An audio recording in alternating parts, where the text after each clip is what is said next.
और चलिए अब हमारे खास कार्यक्रम युद्ध भूमि का आगाज करते हैं। मिडिल ईस्ट में महायुद्ध शुरू हुए 1 महीना हो चुका है, लेकिन इसके फिलहाल थमने की कोई उम्मीद दूर दूर तक नजर नहीं आती।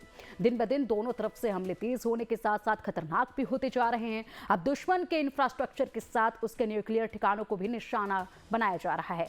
तो वॉर जोन में अमेरिकी वॉरशिप के एंट्री में हालात को और खतरनाक बना दिया है। अंदाजा लगाया जा सकता है कि क्या ईरान में ग्राउंड ऑपरेशन की तैयारी में अमेरिका अब जुट गया है, यह अंदाजा लगाया जा रहा है। इस बीच यमन के हुती विद्रोही एक बार फिर जंग में एक्टिव हो गए हैं। उन्होंने इजराइल में रॉकेट दागे हैं। हुती के जंग में कूदने से दुनिया भर में तेल सप्लाई के बंद होने का खतरा एक बार फिर से बढ़ गया है। स्वाति, बिल्कुल। तो देखिए, वहीं हॉर्मुज के साथ बाब अल मंदब के भी बंद होने से मिडिल ईस्ट से तेल सप्लाई पूरी तरीके से ठप पड़ सकती है। इस बीच जंग रोकने के लिए शांति की भी कोशिशें हो रही हैं। कल पाकिस्तान में 3 देशों के विदेश मंत्री युद्ध रोकने के उपायों पर जो है वो चर्चा करेंगे और अंत में देखेंगे कि अमेरिका के उस वॉरशिप की ताकत जो मिडिल ईस्ट के वॉर जोन में पहुंचा है। तो वहीं अगले 2 घंटे बने रहिए हमारे साथ युद्ध भूमि में। यहां हम करेंगे हर मोर्चे का सटीक विश्लेषण। तो मिडिल ईस्ट की आग बुझने की बजाय अब लगातार अपना दायरा बढ़ाती जा रही है। आज इस महायुद्ध का 30वां दिन है, मतलब मिडिल ईस्ट में तबाही के 30 दिन हो गए हैं। आसमान से लगातार बारूद बरस रहे हैं और हर ओर तबाही का मंजर है। इसके बावजूद ना तो ईरान पीछे हटने को तैयार है और ना ही अमेरिका इजराइल अपने हमले रोकने के लिए रेडी है। इस जंग में हुती विद्रोही के कूदने से फिलहाल युद्ध रुकने की संभावना अब कम होती नजर आ रही है। स्वाति, बिल्कुल। तो देखिए, इजराइल और अमेरिका ने एक बार फिर से ईरान में भारी तबाही मचाई है। तेहरान के पास पार्चिन में मौजूद न्यूक्लियर ठिकाने पर अमेरिका ने हमला किया है। खतरनाक B-2 बॉम्बर से भारी बमबारी की गई है और जवाब में ईरान ने भी इजराइल के डिमोना न्यूक्लियर पावर प्लांट को निशाना बनाने की कोशिश की है। ईरान ने इराक के इरबिल में मौजूद अमेरिकी बेस पर भी ड्रोन से हमला किया है।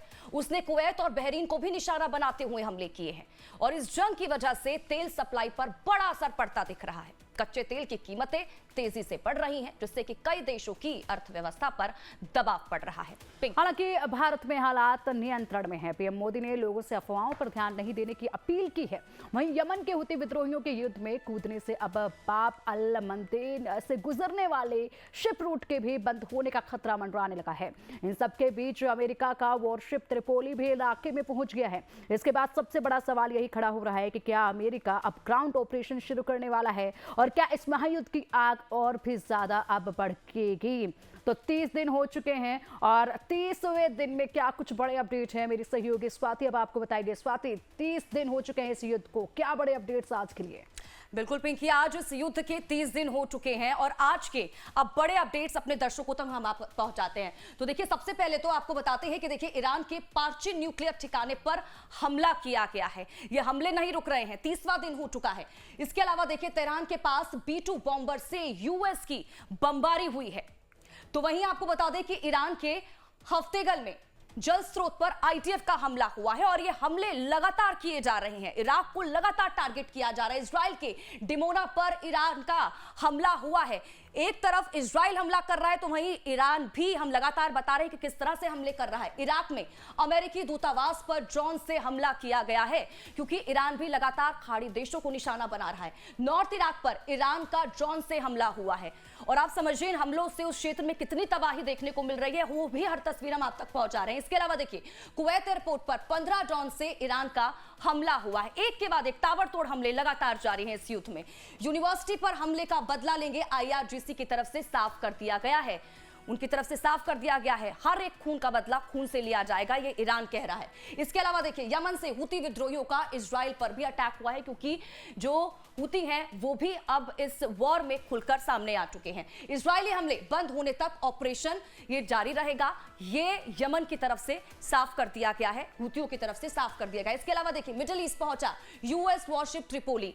अब इसके बारे में भी चर्चा करेंगे, इसके बारे में भी बताएंगे। तो देखिए, 30वां दिन इस युद्ध का हो चुका है और ये युद्ध रुकने का नाम नहीं ले रहा है। बड़े अपडेट्स हम लगातार आप तक पहुंचा रहे हैं। पिंकी, बिल्कुल, यहाँ पर 30 दिन अब हो चुके हैं और 30वें दिन हालात और भी ज्यादा गंभीर हैं। यहाँ पर बदलती रणनीति अमेरिका की बेहद कुछ कह रही है और सवाल उसी पर सबसे ज्यादा खड़े हो रहे हैं। इस वक्त खास मेहमानों का पैनल हमारे साथ मौजूद है चर्चा के लिए। हमारे साथ है रक्षा विशेषज्ञ रिटायर्ड मेजर जनरल अनुज माथुर जी और साथ ही विदेशी मामलों के जानकार संजीव श्रीवास्तव जी हमारे साथ हैं। रक्षा विशेषज्ञ retired group captain UK Devnath ji हमारे साथ हैं। आप सभी का बहुत स्वागत है लाइव टाइम्स पर। सबसे पहले अनुज माथुर सर, आप ही का रुख करना चाहेंगे। 30वां दिन है, 30 दिन हो चुके हैं इस महायुद्ध को और 30वें दिन आग भड़कती नजर आ रही है।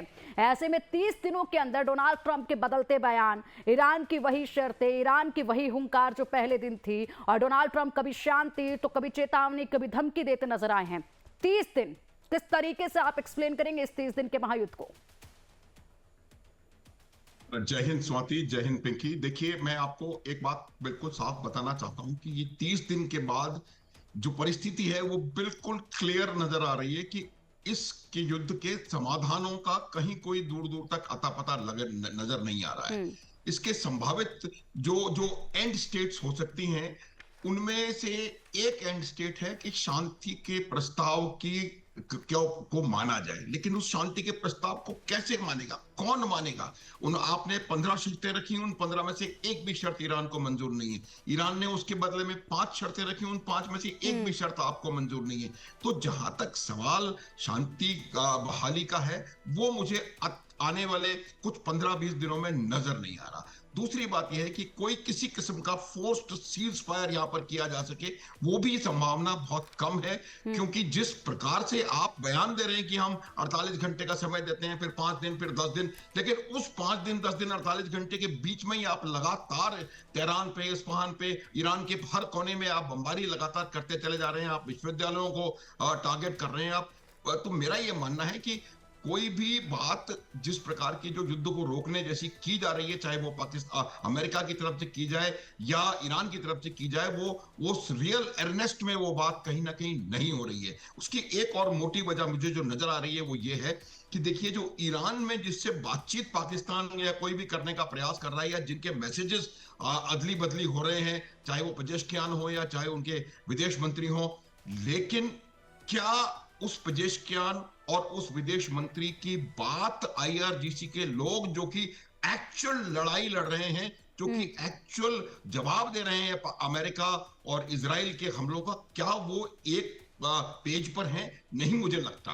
आप कितनी भी बात करते रहिए, वो तुरंत वहां से एक ऐसा रिएक्शन आता है आईआरजीसी के लड़ाकों का कि आप उसका आपको हमले का असर देखने को मिलता है। वजह बिल्कुल क्लियर है कि आपने जिस प्रकार से डिसेंट्रलाइजेशन और डेलीगेशन किया हुआ है और जिस तरह से आपने अपने एसेट्स को पूरे ईरान में डिस्पर्स करके रखा हुआ है, वो इंडिपेंडेंटली एक्ट कर रहे हैं, वो semi autonomous kind of authority उनके पास है और वो इंडिपेंडेंटली एक्ट कर रहे हैं। देखिए, मैं ये बात अक्सर कहता हूं और इसको रिपीट करूंगा कि जो बूट्स ऑन ग्राउंड होते हैं वो लीवरेजेस को क्रिएट करते हैं। आपको कोई बातचीत करने के लिए कोई लीवरेज चाहिए, वो बूट्स ऑन ग्राउंड ही कर सकते हैं। आप कितना भी एयरफोर्स से हमला करते रहें, कितना भी नेवल ब्लॉकेड आप लगाते रहें, जब तक आपका दबाव ईरान के एसेट्स के ऊपर जमीन पर नहीं पड़ेगा, तब तक मुझे लगता नहीं है कि वहां पर कोई रियल ऐसा स्टेट आएगी ईरान के अंदर कि वो लोग सरेंडर। एक लाइन और बोलूंगा कि देखिए, ईरान के एसेट्स भी फाइनाइट हैं। हम लोग बार बार लगातार कहते चले जा रहे हैं उनके पास इतने हजार ड्रोन हैं, इतने हजार मिसाइल हैं। अमेरिका, इजराइल खास करके यही चाहता है कि ईरान लगातार अपने मिसाइल ड्रोन फायर करता रहे ताकि ईरान की जो मिसाइल ड्रोन की शक्ति है उसको क्षीण कर सकें। ये एक बड़ा भारी उद्देश्य मुझे लगता है इजराइल का है और उसमें वो सफल होता हुआ।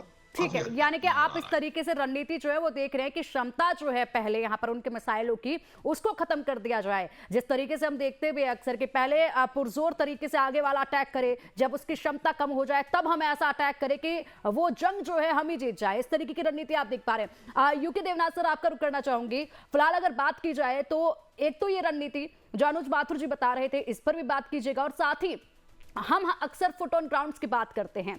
अलग अलग जगहों पर मिडिल ईस्ट में तैनाती जो है अब यूएस आर्मी की बढ़ती जा रही है, जिस तरीके से वो बड़े कदम डोनाल्ड ट्रंप उठा रहे हैं। इसी के साथ अगर फुट ऑन ग्राउंड की हम बात करते हैं तो कितना मुश्किल कदम है ये डोनाल्ड ट्रंप के लिए उठाना, और क्या ऐसे मेजर फैक्टर हैं जिसकी वजह से वो पीछे हट सकते हैं, और क्या वाकई में ऐसा संभव नजर आता है? कितना बड़ा एक चैलेंज हो सकता है उनके लिए?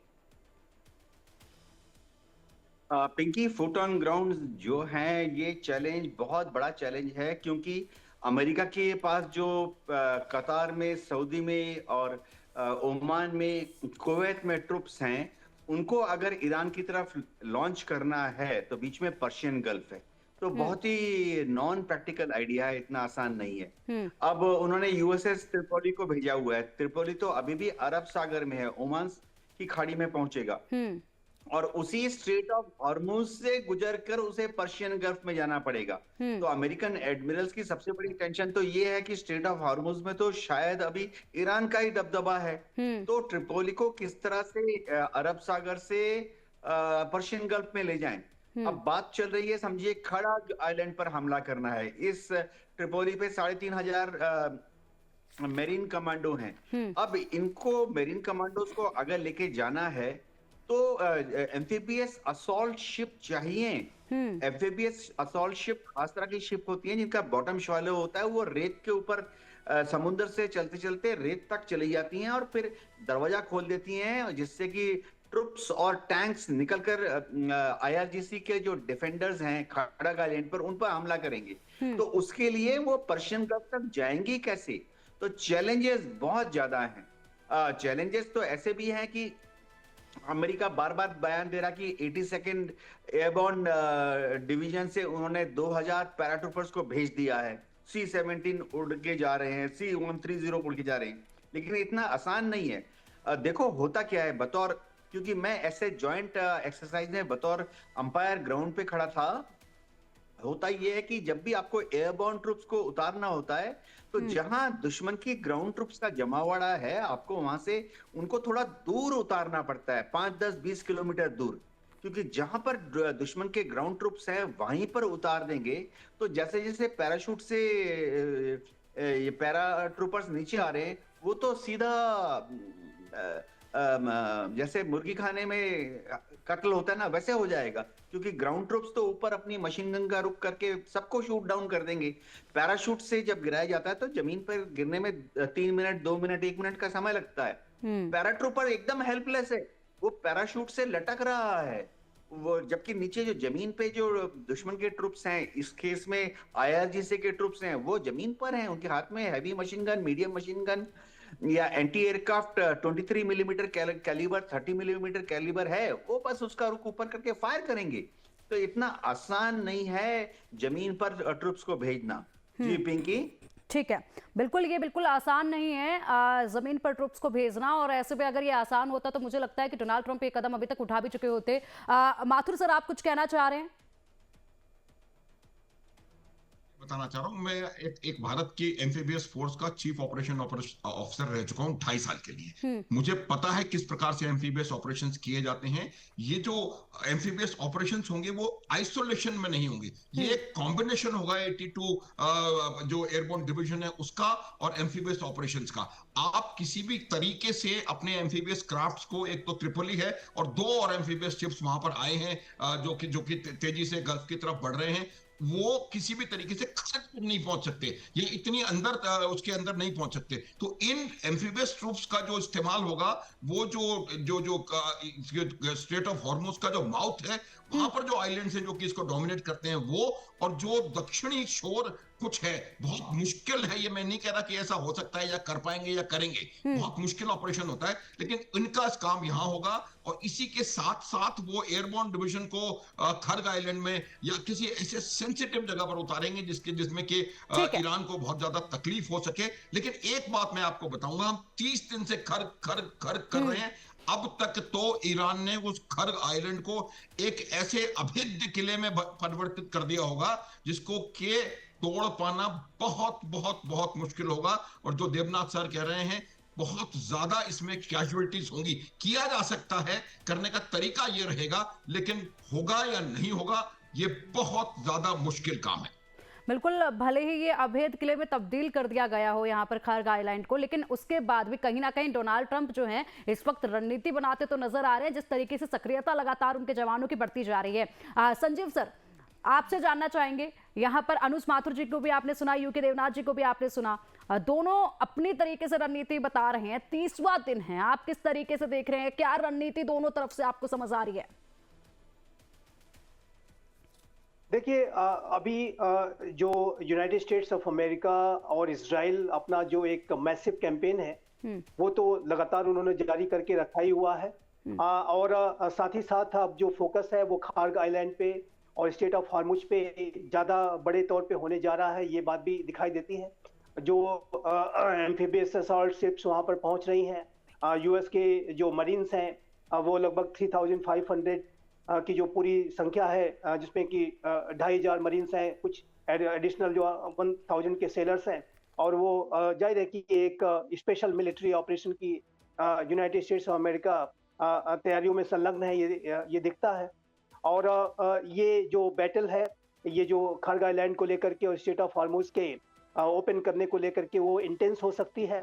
और इसको ध्यान में रखते हुए मैं अवश्य इस बात को कहना चाहता हूँ कि यदि स्टेट ऑफ हॉर्मुज में कोई इस तरीके का वहाँ पर कॉन्फ्लिक्ट छिड़ता है जिसमें कि ट्रूप्स ऑन द ग्राउंड जो स्पेशल मिलिट्री ऑपरेशंस वहाँ होते हैं, तो वो एरिया जरूर एक डिस्ट्रप्शन में होगा। एक सेलेक्टिव ब्लॉकेट जो ईरान ने वहाँ करके रखा हुआ है उसको करने में भी बाधाएं आएंगी, और शिप्स के मूवमेंट में जिन शिप्स को अगर वो छोड़ना भी चाहेंगे तो उनके मूवमेंट में भी दिक्कत आएगी। तो ऐसे में भारत को भी और अंतर्राष्ट्रीय समुदाय को भी ऐसी स्थितियों को ध्यान में रखते हुए अपनी एनर्जी सिक्योरिटी को इंश्योर करने के लिए और ऐसे सिनारियोज को ध्यान में रखते हुए अल्टरनेट्स की व्यवस्था करनी होगी। ये मैं अवश्य इस बात को कॉशन के तौर पे कहना चाहता हूँ। लेकिन एज ऑफ टुडे इसको 30 दिन हो गया है और बातचीत के प्रयास जरूर किए गए हैं, लेकिन ये जो बातचीत के प्रयासों में अभी भी जो एक्सट्रीम पोजीशंस हैं उस पर वो हटने के लिए वॉरिंग साइड्स तैयार नहीं है। और जब तक ये जो एक्सट्रीम पोजीशंस पर वो हटेंगे नहीं, जब तक कि कोई एक ऐसी कंप्रोमाइज की तरफ दोनों बढ़ेंगे नहीं, जाहिर है कि ऐसे में ये जो युद्ध है चलता रहेगा। और ये अगर इसी तरीके के अप्रोच दोनों ही पक्ष दिखाते हैं तो ये एक लंबे समय की चलने वाली प्रक्रिया हो सकती है।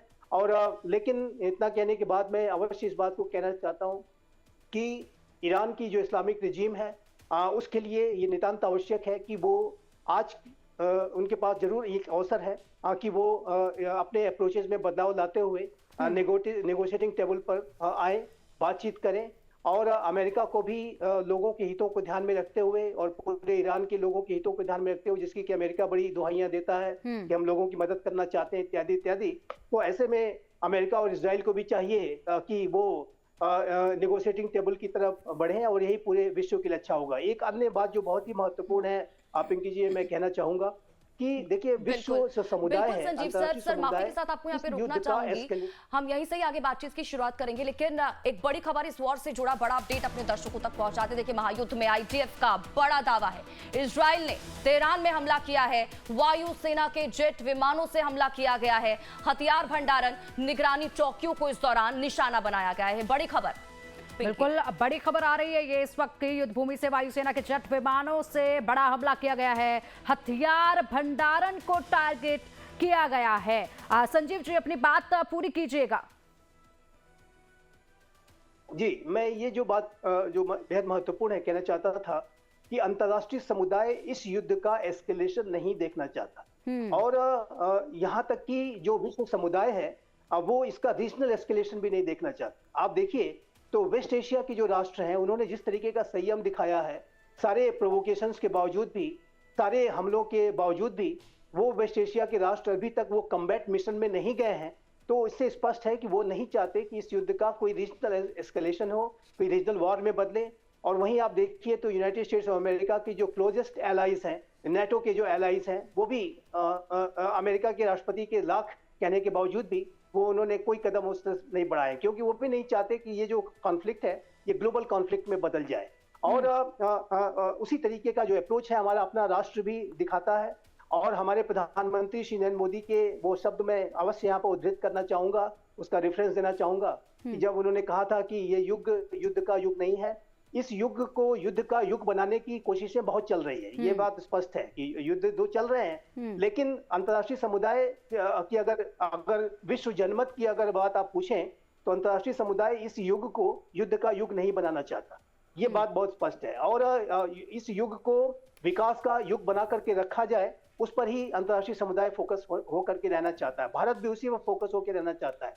सऊदी अरबिया, यूएई भी यही चाहते हैं कि अपने अपने राष्ट्र के विकास पे, मॉडर्नाइजेशन पे ध्यान दें और सभी अपने अपने अपने राष्ट्र के उत्थान और विकास के लक्ष्यों को हासिल करना चाहते हैं। भारत भी विकसित भारत बनने की तरफ बढ़ना चाहता है। तो ये युद्ध के लिए और ग्लोबल कॉन्फ्लिक्ट के लिए, वर्ल्ड वॉर इत्यादि की जो सिनेरियोज हैं उसमें कोई नहीं जाना चाहेगा और यही कारण है कि अमेरिका के राष्ट्रपति कहते रह गए लेकिन नेटो ने कोई कदम नहीं बढ़ाए हैं और रीजनल एलाइज ने भी, जो वेस्ट एशियन एलाइज हैं, उन्होंने भी कोई इस तरीके के कम्बैट ऑपरेशंस नहीं किए हैं, जो कि वो कर सकते हैं, एनी टाइम वो कर सकते हैं। सऊदी अरबिया ने यमन में एक बड़ी लड़ाई लड़ी है कि एलाइंस बनाया था और जाहिर है कि सऊदी अरबिया के पास सारे मिलिट्री रिसोर्सेज हैं कि वो कम्बैट में जा सकता है, लेकिन वो नहीं गया और उसका कारण यही है कि वो नहीं चाहते कि इसका एस्केलेशन रीजनल लेवल पर हो और ये वॉर जो है वो एक रीजनल वॉर में बदल जाए। तो ऐसे में जब विश्व जनमत ये इसके विरुद्ध है और नहीं चाहता है, तो मेरा ऐसा मानना है कि जो वॉरिंग साइड्स है उसको विश्व समुदाय को भी ध्यान में रखते हुए, और मैं फिर से कहूंगा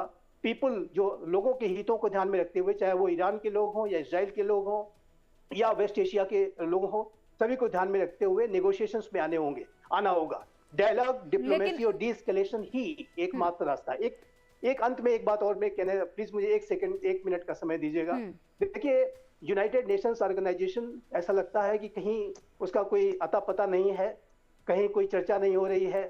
जो organisation international peace and security को बनाने के मैंडेट के साथ 1945 24 अक्टूबर को अस्तित्व में आया था, वो ऐसा लगता है कि वो बिल्कुल एब्सेंट हो गया है। कहीं पता ही नहीं चल रहा है कि कोई यूएन है भी या नहीं है, जिसकी की सबसे बड़ी भूमिका यहाँ होनी चाहिए थी शांति को कराने में। ऐसे में मैं आपके बड़े सम्मानित चैनल के माध्यम से ये अवश्य याद रखना चाहता हूँ कि जो G20 जैसे ऑर्गेनाइजेशंस हैं, जो अन्य जो G7 जैसे जो ऑर्गेनाइजेशंस हैं, उनके जो नेता हैं, उनको भी अब इस तरीके के प्रयास करने होंगे। सिर्फ ये कहना कि हम ट्रूप्स नहीं भेजेंगे उससे काम नहीं चलेगा।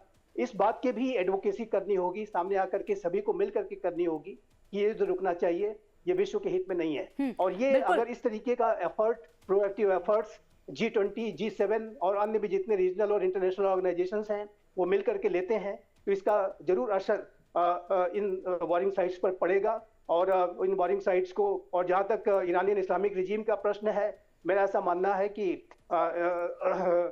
इस्लामिक रिजीम के जहां कहीं भी संपर्क हैं, यदि वो चाइना और रशिया के साथ उनके संपर्क हैं, तो उन राष्ट्रों को भी चाहिए कि इस्लामिक रिजीम को इस बात के लिए कन्विंस करें कि वो नेगोशिएटिंग टेबल पर आए, क्योंकि युद्ध जो है वो किसी के हित में नहीं है। बिल्कुल संजीव जी, युद्ध किसी के हित में नहीं है और ऑर्गेनाइजेशंस के, यूएन की हम बात कर रहे हैं, तो ऐसे में ये ऑर्गेनाइजेशंस जो है खोखले डिब्बे की तरह अब रह गई हैं, क्योंकि शुरुआत से देख रहे हैं, शुरुआत में भले ही ये खबरें आ रही थी कि बातचीत चल रही है, लेकिन वो बातचीत क्या हो रही है, कैसे हो रही है, वो कभी खुलकर बाहर सामने नहीं आई है।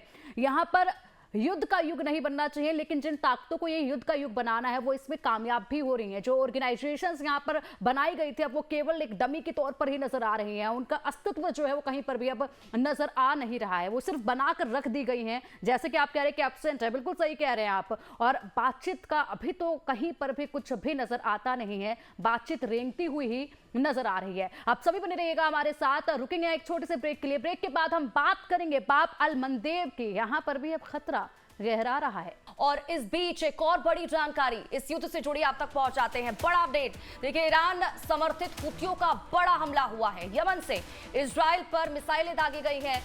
हमने जो है दागी इजराइल पर मिसाइलें, ये कहा गया है हुती प्रवक्ता की तरफ से। ब्रिगेडियर जनरल याह्या सारी ने चेतावनी दी है।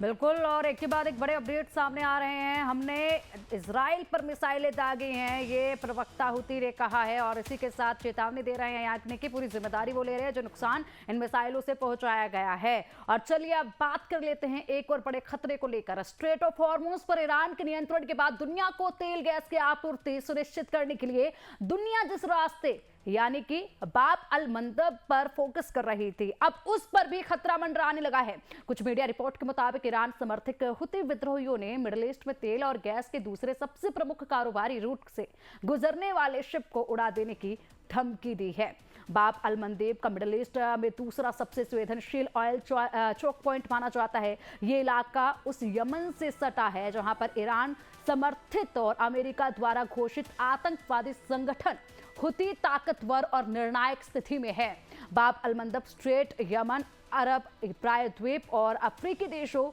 जिबूती और इरिट्रिया के बीच है। ये समुद्री रूट ग्लोबल शिपिंग और एनर्जी सप्लाई से जुड़ा अहम प्रेशर पॉइंट बनाया गया है। ये इलाका लाल सागर का दक्षिणी प्रवेश द्वार है जो स्वेज नहर से जुड़ता है। गौरतलब है कि स्वेज नहर का रूट ही एशिया को यूरोप से जोड़ता है। स्वाति, बिल्कुल, और ऐसे में इसके आसपास होने वाले नए संघर्षों का असर ग्लोबल सप्लाई चेन पर पड़ सकता है। ऐसा हुआ तो देखिए कई लोगों के चूल्हे तेल और गैस की किल्लत से बुझ सकते हैं। इस स्ट्रेट पर हमले हुए तो ग्लोबल एनर्जी मार्केट के साथ और अन्य सामानों की सप्लाई पर भी बुरा असर पड़ना तय माना जा रहा है। इसकी भौगोलिक और रणनीतिक स्थिति को देखते हुए बाब अल मंदब पर हमले की धमकी दी गई है। बिल्कुल, बाब अल मंदब पर धमकी हमले की दी गई है। ये एक बड़ा खतरा, नया खतरा। बाब अल मंदब की अहमियत की बात अगर की जाए तो ये दुनिया का चौथा सबसे बड़ा शिपिंग मार्ग है। इसकी चौड़ाई 32 किलोमीटर है। दुनिया भर में समुद्र के रास्ते भेजे जाने वाले तेल का लगभग 12% हिस्सा लाल सागर और अदन की खाड़ी को जोड़ने वाले इसी जल मार्ग से होकर गुजरता है। अब इसी पर चर्चा करेंगे हम, बेहद महत्वपूर्ण है ये भी, और इसी के साथ खतरा इस पर भी मंडरा रहा है। बड़ा सवाल ये कि क्या ईरान के लिए इतना आसान है, यहाँ पर इतनी क्षमता वो रखता है कि इसको भी वो इतनी आसानी से बंद कर दे। हुती ने यहाँ पर जिस तरीके से हमला करते हुए चेतावनी दी है और कहा है कि यहाँ से गुजरने वाले हर शिप पर अब हमारी निगाहें हैं और टारगेट उन्हें किया जा सकता है। माथुर सर, सबसे पहले रुख आपका करना चाहेंगे। बाब अल मंदेब बेहद ही ज़्यादा सेंसिटिव हो चुका है ये एरिया भी, और पहले से स्ट्रेट ऑफ हॉर्मुज़ को लेकर हाहाकार मचा हुआ था। वहां पर जो हालात बने हैं अब ये भी टारगेट पर। बिल्कुल स्वाति, देखिए सॉरी पिंकी, क्या हुआ है कि बाब अल मंदेब एक ऐसा चोक पॉइंट है। अगर बाब अल मंदेब और स्ट्रेट ऑफ हॉर्मुज़ दोनों इकट्ठे बंद हो जाते हैं तो लगभग 30-34% दुनिया की ऊर्जा का परिवहन प्रभावित होगा। पहली बात। दूसरी बात, हम लोग अक्सर सिर्फ ऊर्जा की बात करते हैं। ऊर्जा के अलावा यूरोप का एशिया के साथ जितना भी ट्रेड है वो तमाम ट्रेड इसी बाब अल मंदेब, इसी स्वेज कैनाल से होकर के गुजरता है। तो इसके ऊपर अगर उन्होंने चोक लगा दिया तो ये भी ट्रेड बहुत ज्यादा प्रभावित होगा। इससे पूरा यूरोप इससे प्रभावित होगा और एशिया का बहुत जबरदस्त ट्रेड प्रभावित होगा। मैं आपको याद दिलाना चाहता हूं कि जब गाजा पे हमला हुआ था उस समय हुती ने इसको सिलेक्टिव तौर पे बंद करने का प्रयास किया था और उन्होंने हर वो जहाज जो कि ईरान, इजराइल और अमेरिका के लिए कुछ लेके जा रहा है या उनका झंडा उसके पास है, उसके ऊपर हमला करने की कोशिश करी थी। और उसकी वजह से ही अधिकतर ट्रैफिक जो है वो अफ्रीका के नीचे से होकर के यूरोप जाना शुरू हो गया था। और मैं याद दिलाना चाहता हूं कि प्रति कंटेनर $1,500 एक्स्ट्रा लगने शुरू हो गए थे। तो ये इतना जबरदस्त इसका असर पड़ता है कि इसका विश्वव्यापी आर्थिक संकट को ये ऐड कर सकता है। अब ये हैविंग सेड दैट, ये अब आप ये देखिए कि क्या ये संभव है कि इसको पूरी तरह से रोका जा सके। मुझे लगता है कि इसको अगर रोकने का कोई प्रयास करेगा तो बहुत जबरदस्त हुती के ऊपर हमला होगा। हुती ईरान नहीं है, हुती पिछले 10-12 साल से लगातार सऊदी अरब से भी लड़ रहा है। यमन के अंदर भी उनका ऑपोजिशन है। तो अगर उनको अच्छे से अमेरिका के हमलों के द्वारा उनको दबाया जाएगा तो मुझे लगता है कि वो शायद इस चीज को कर पाने में पूरी तरह से सक्षम ना हो। तो ये संभावना बनी हुई है। हमको अंतर ये देखना पड़ेगा कि जो फर्क ईरान की सेना में और हुती रेबल्स के पास जो उनके लिमिटेड जो हथियार हैं उनमें देखने की आवश्यकता है। यहाँ संभावना ये भी बनती है कि उनके जो यमन में उनके विरोधी हैं वो, और जो सऊदी अरब के साथ उनका इतने दिनों का 36 का आंकड़ा चल रहा है वो, ये तीनों चीजें कंबाइन होकर के इस चीज को यकीनी तौर पे मुझे लग रहा है कि इस चीज को वो दबा सकती हैं। और इस बात का यकीन किया जा सकता है कि स्ट्रेट ऑफ हॉर्मुज से कहीं ज्यादा आसानी से आप बाब अल मंदेब को लगातार चालू रख सकते हैं। चूंकि इसमें पूरे यूरोप का और पूरे नॉर्थ अफ्रीकन कंट्रीज का और मेडिटेरेनियन के साथ जितने भी देश हैं उनका, और शायद थोड़ा बहुत असर इसका यूक्रेन और रूस के ऊपर भी है, क्योंकि काला सागर से जाकर के वहां पर भी जो आपका ट्रेड होता है वो भी इसमें अफेक्टेड हो जाएगा। तो लगता है पूरी दुनिया के जो लोग हैं इसको खोलने में अपना योगदान करेंगे, और मुझे ये प्रयास जरूर करेंगे, लेकिन संभावना इस बात की बहुत कम है कि हूथी अपने बल पर बाब अल मंदेब को रोक सके या उसको चोक कर सके। ठीक है, यानी कि अपने बल पर वो नहीं कर सकते हैं ऐसा, इतनी क्षमता उनके अंदर नहीं है। लेकिन फिलहाल अगर देखा जाए यहाँ पर, तो क्या ये सिर्फ एक, देवनाथ सर, क्या ये सिर्फ एक चेतावनी या फिर प्रेशर बिल्डअप करने की कोई टैक्टिक्स ये नजर आ रही है, या फिर वाकई में यहाँ पर भी हालात जो है वो और ज्यादा सेंसिटिव हो सकते हैं, यूरोप एशिया ट्रेड पर इसका असर पड़ सकता है यहाँ पर? पिंकी जी, जैसा कि जनरल माथुर ने कहा, पूरी तरह से हूती इस स्ट्रेट को शायद चोक नहीं कर पाएंगे, लेकिन होता क्या है कि कितना असर हो सकता है?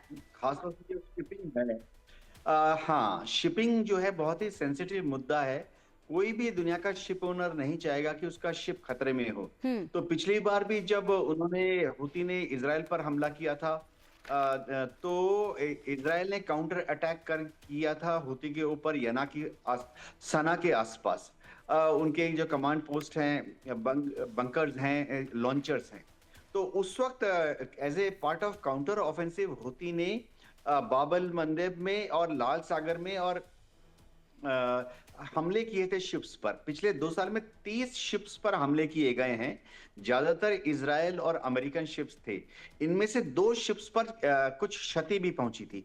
होता ये है कि एक सेंटिमेंट होता है, साइकोलॉजिकल इफेक्ट। तुरंत जो शिपिंग एजेंट्स होते हैं जो कि इंश्योरेंस करते हैं, जैसे लंदन में लॉयड्स ऑफ लंदन है, न्यूयॉर्क में है, वो इंश्योरेंस चार्जेस जो हैं प्रीमियम उसको 3 गुना 5 गुना बढ़ा देते हैं। इसका बहुत बड़ा कारण ये है कि हूती ने कहा कि अमेरिकन शिप नहीं जाएगा, इजरायली शिप नहीं जाएगा, लेकिन अनसर्टेनिटी है। काफी सारी शिप्स ऐसी हैं जैसे कि वो भारत का शिप हो सकता है, लेकिन उसमें भारत का झंडा नहीं है, क्योंकि वो रजिस्टर भारत के लिए कार्गो ला रहा है, लेकिन रजिस्टर्ड पनामा में। इसी तरह से इजराइल का शिप है, इजराइल का झंडा नहीं है, लेकिन ओनरशिप इजराइल का जो मालिक है, फंडिंग उसने की है। तो अनसर्टेनिटी बहुत ज्यादा हो जाती है इंश्योरेंस एजेंट्स के पास। तो जाहिर बात है सुएज कैनाल से जो भी जहाज, तो शिपिंग कंपनी के मालिक क्या करते हैं, कहते हैं भाई ये चक्कर में नहीं पड़ना, पूरा अफ्रीका का चक्कर लगा के जाओ 7000 kilometre extra, Cape of Good Horn का चक्कर लगा के जाओ 7000 किलोमीटर एक्स्ट्रा। ऐसा लास्ट टाइम भी हुआ था। ऐसा होने से शिपिंग चार्जेस बहुत ज्यादा बढ़ जाते हैं। सबसे बड़ी बात है कि जो शिपिंग कंपनीज हैं, जिनके शिप्स को एक टाइम बाउंड शेड्यूल पर चलना होता है, क्योंकि उनका देखिए ये ना पूरा 6 महीने 3 महीने पहले ही कॉन्ट्रैक्ट साइन हो जाता है कि कौन सा शिप किस हार्बर में जाके क्या लोड करेगा, वो पूरा डिस्टर्ब हो जाता है। तो जब एक बार शिपिंग कंटेनर्स आगे पीछे हो जाती हैं, तो नेक्स्ट शिपमेंट के लिए कंटेनर नहीं मिलता। तो बहुत तरह की प्रैक्टिकल एडमिनिस्ट्रेटिव दिक्कत आ जाती है, कंफ्यूजन, क्योस और भयभीत हो जाते हैं लोग। बिल्कुल बिल्कुल बिल्कुल देवनाथ सर, और पूरी तरीके से भले ही इस रूट को ब्लॉक ना किया जा सके हूतियों द्वारा, लेकिन फिर भी इन हालातों में जिस तरीके का कदम उन्होंने उठाया है, तो ऐसे में जरूर सुएज नहर पर जो ट्रैफिक है उस पर इसका खासा प्रभाव जो है वो देखने को मिल सकता है।